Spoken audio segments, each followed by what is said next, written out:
অনুরূপভাবে প্রত্যেকটা কাজে বান্দা যখন ভালো কাজে যখন বিসমিল্লাহ বলে শুরু করে তখন শয়তান সে কাজে আর অংশগ্রহণ করতে পারে না। আর শয়তান যখন ইন্টারফেয়ার করতে পারে না, তাহলে আল্লাহ সুবহানাহু ওয়া তাআলার পক্ষ থেকে সেখানে বরকত আসা খুবই সহজ হয়ে যায়, এটাই স্বাভাবিক। অতএব বিসমিল্লাহর পরিমাণ বেশি বলা।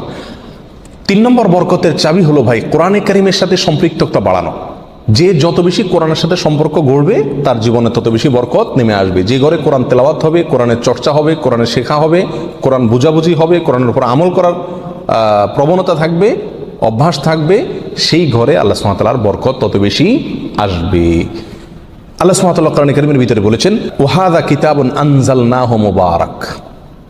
কোরআনে কারীমকে আল্লাহ সুবহানাহু ওয়া তাআলা কোরআনের বহু জায়গায় বলেছেন যে এটা কিতাবে মুবারাক। এই কোরআনটা হলো কি? বরকতময়। অতএব এর সাথে যে যত বেশি সম্পৃক্ত হবে তত বেশি তার জীবন কি হবে? বরকতময় হয়ে যাবে। নবী আলাইহিস সালাম বলেছেন সহিহ মুসলিমের হাদিসে, ইন্নাল্লাহা ইয়ারফাউ বিহাযাল কিতাবি আকওয়ামা ওয়া ইয়াদাউ বিহি আখারিন। আল্লাহ তাআলা এই